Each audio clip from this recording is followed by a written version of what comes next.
Estamos de volta aqui com o programa Viver com Fé e Saúde, num papo bem gostoso sobre arte e terapia. A nossa convidada, Lara Scalise, ela que é psicóloga, pedagoga, arte terapeuta e doutora em educação. E nós estávamos falando sobre essa questão mesmo do ampliar o olhar, do trabalho da arte terapia, né, da formação que agora existe em Campo Grande, né, Mato Grosso do Sul. E eu acredito que vocês possam ter ficado assim curiosos, né, em como é que funciona, como é que é, né, realmente o atuar ali dentro, naquele momento, né? Traz pra gente alguns exemplos, Lara, desse momento seu, com quem você está assistindo. Então, eu trabalho muito arte terapia com crianças, né? É uma prática pessoal, quanto psicóloga, arte terapia infantil. Então, a gente vive atividades artísticas, né, como pintura, colagem, recorte, modelagem. E uma coisa interessante para dizer, Claudinha, até para as pessoas entenderem um pouco esse campo da arte terapia, é que os próprios materiais, eles têm uma linguagem subjetiva. Então, a cola fala alguma coisa para a gente, pelo efeito da colagem. A tesoura, pelo efeito de separar, ela também fala algo para a gente. O lápis de cor também tem uma linguagem subjetiva e o uso mais adequado para algumas pessoas, né, que estão submetendo à arte terapia. A tinta também tem uma linguagem subjetiva para ser usado. Então, a gente pensa no indivíduo, no grupo, no contexto, na problemática dessa pessoa, nos conflitos, na personalidade, até para poder saber que tipo de material pode se usar, que tipo de técnica expressiva pode se usar. Então, quando eu levo muitas vezes atividades para serem realizados, dentro de um processo artístico, processos vão acontecendo, situações vão acontecendo. E eu sempre vou convidando o sujeito a pensar sobre aquilo que aconteceu. E no final, às vezes, eu costumo dizer, né? O que você aprendeu hoje? Eu utilizo uma perspectiva de trabalho que é dentro de um psicólogo que você conhece, que chama Vygotsky, que fala muito de um processo de aprendizagem, de desenvolvimento.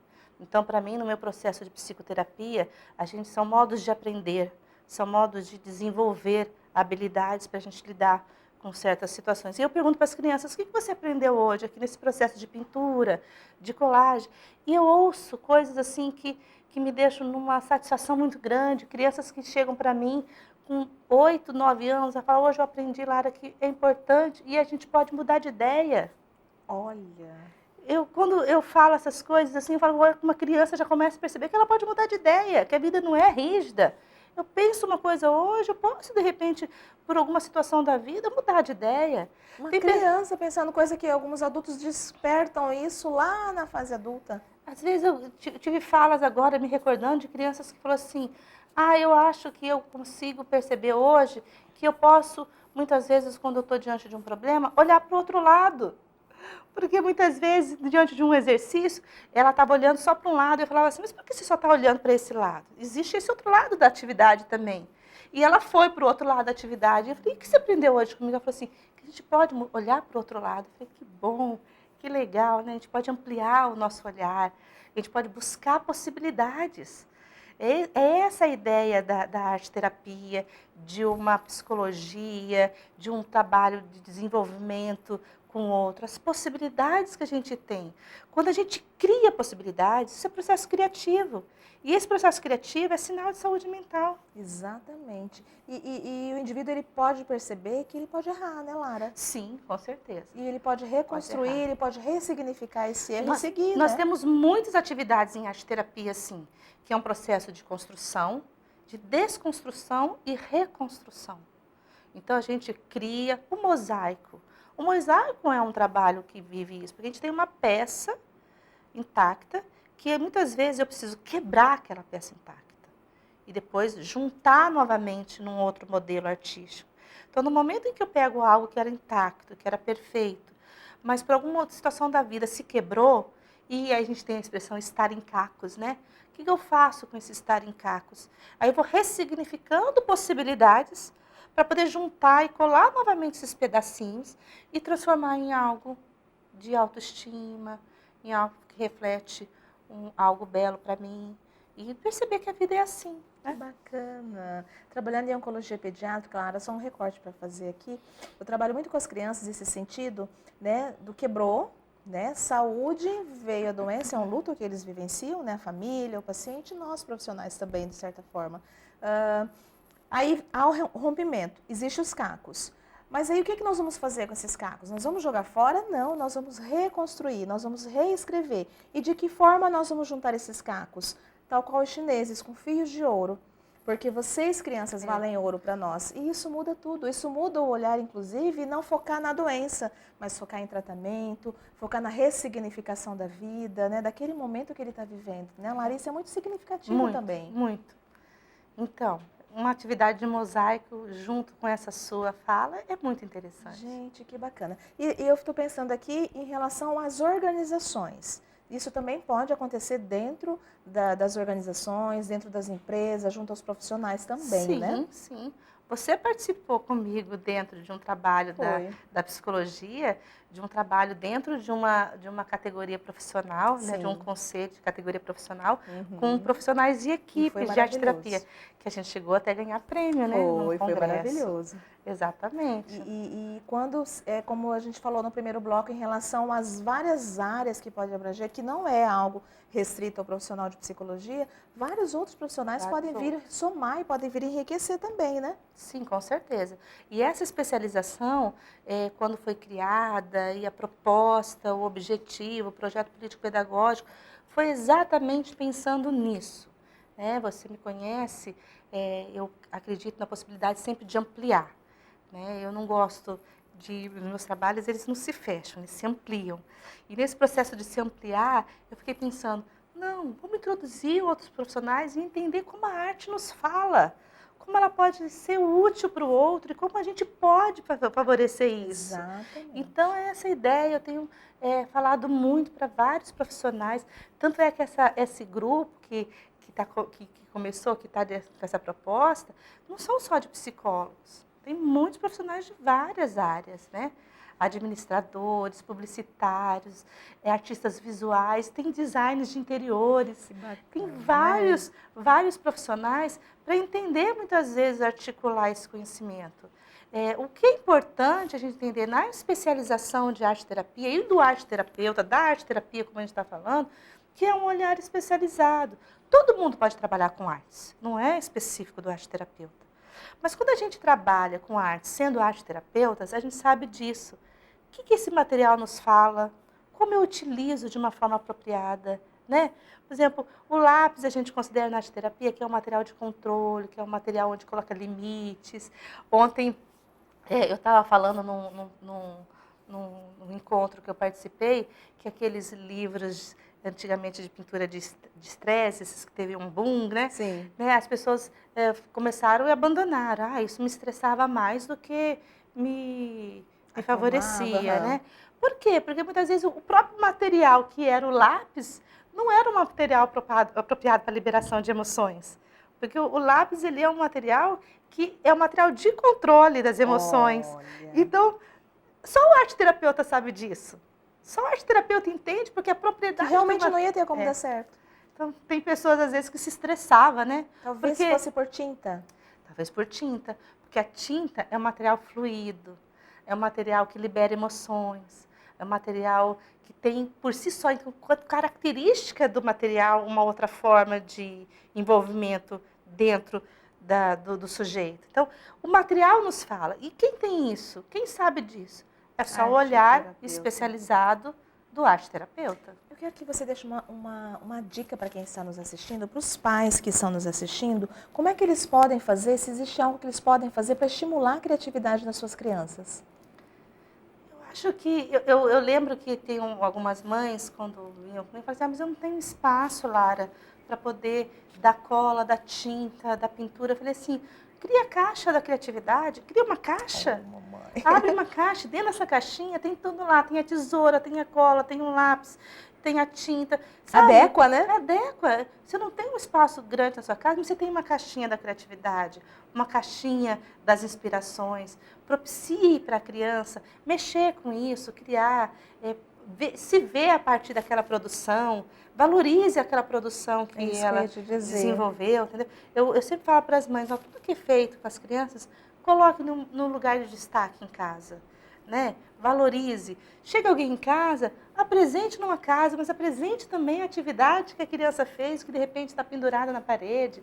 Que Isso tudo cria bonitinho. autoestima, cria a credibilidade, a crença de que eu posso construir, que aquilo faz parte também de mim, que eu posso sempre estar em desenvolvimento. A satisfação de que foi a criança que fez, né? Minha mãe e meu pai estão apresentando aquilo que foi eu que fiz, foi eu que confeccionei, né? E valorizar aquilo que a criança fez, né? Porque tem algumas mães que nem se dão conta, talvez, eu acredito que só pode ser isso, né? Que fala, ai, mas o que é isso, né? Isso tá tão feio. Não, isso tá lindo, é tudo que ela tem condições. Recentemente, uma amiga fez aniversário e eu comecei a escrever palavras assim no WhatsApp. Paz, amor, felicidades, alegria, né?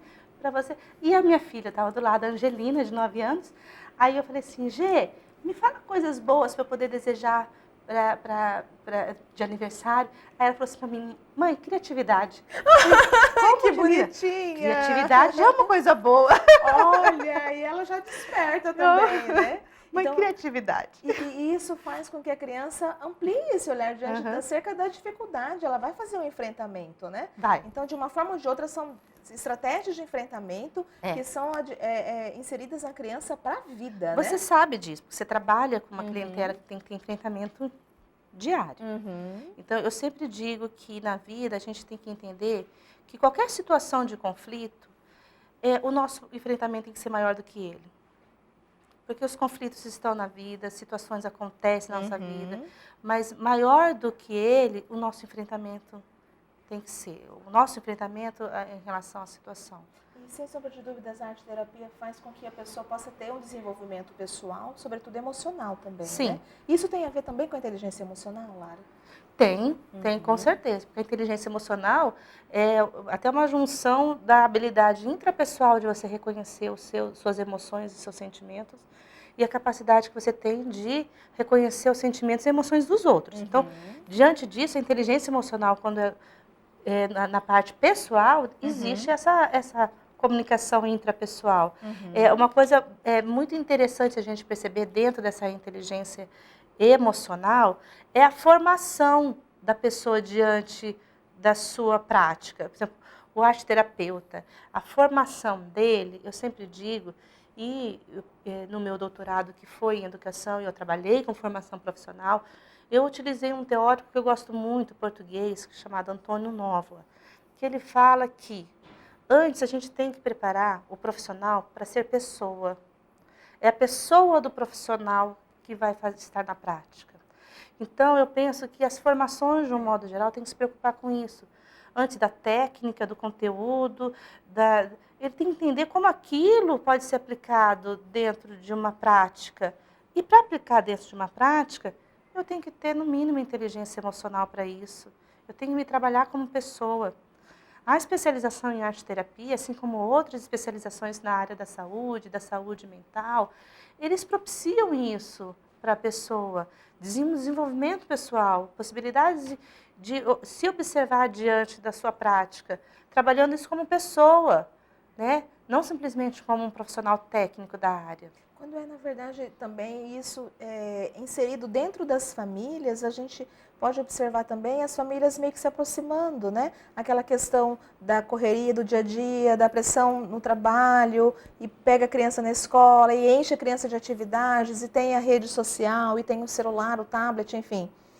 Quando isso é inserido dentro de casa também, é como que se não aproxima realmente, né? Pai, filho, irmãos, para que eles possam estar se olhando e fazendo atividade em conjunto. Isso é importante também, né? Com certeza. Se a gente for perceber uma atividade que é de dentro da casa, onde existe um processo de produção conjunta, é na cozinha, né? Quantas histórias a gente tem dos relacionamentos que acontecem no processo de fabricação da comida, né? De um bolo, né? As coisas a comida é fabricada com um tom de união, de estar junto com as pessoas. Então, tipo assim, e é o processo criativo de dentro da casa, né? Que é o ato de cozinhar. Eu gostaria que você deixasse um recado para quem nos acompanha acerca de desse universo da arte-terapia. Ai, Claudinha, é tanta coisa, mas eu acho que algumas coisas que nós falamos aqui, eu acho que é fundamental para as pessoas poderem se apropriar disso, né? Fazer isso parte dela, que entender que existem possibilidades, entender que existem outros caminhos, entender que existem formas de enfrentamento, que a criatividade, o processo artístico, eles nos dão no seu manuseio a possibilidade de entender isso. E que a vida continua, independente se a gente passa por alguma situação que nos destrói e que existe possibilidade de reconstrução, né? E a arte nos propicia e nos mostra isso. Que coisa mais linda, querida. Olha aqui, uma lembrança do Viver com Fé e Saúde. E eu quero dizer, gente, é uma doutora palhaço que faz isso. É um casal de doutores palhaços. Eu nunca mostrei, aproveitando a Lara aqui, né? Olha aqui, fazem em conjunto. Ai, que lindo, né? Luísa e Angelina. Lula e Angelina, olha aqui. Que coisa mais linda. É uma lembrança para ti, muito meu obrigada. amor, do nosso programa, Muito do Viver obrigada. com Fé e Saúde. Assim, eu quero que você saiba que eu estou muito feliz. Primeiro, de voltar, tá bem próxima de ti, né? também. Você é sua aluna novamente. Eu também. E pelo seu sim aqui para o Viver com Fé e Saúde, para poder enriquecer o nosso trabalho. E você que nos assiste, né? Você ficou realmente interessado, procure aí, tem o telefone, né? Do STED, para que você possa realmente ser inserido nesse universo também e é ao alcance de todo mundo, né, querida? Com certeza. Muito obrigada mais uma vez. Deus te abençoe cada vez mais, meu amor. Você, toda a sua família e assim, o sucesso, né? A todas as crianças e todas as pessoas que passam por aquele ateliê, não tem como não sair transformado de lá. Isso é arte-terapia e como você colocou do teórico que você estudou, antes da formação profissional vem a formação pessoal e é algo realmente em essência. Sua gente que é pura amorosidade. Obrigada, Lara. Obrigada, Claudinha. Deus te abençoe, viu? Todos nós. Vamos para o intervalo? Voltamos já já com o programa Viver com Fé e Saúde.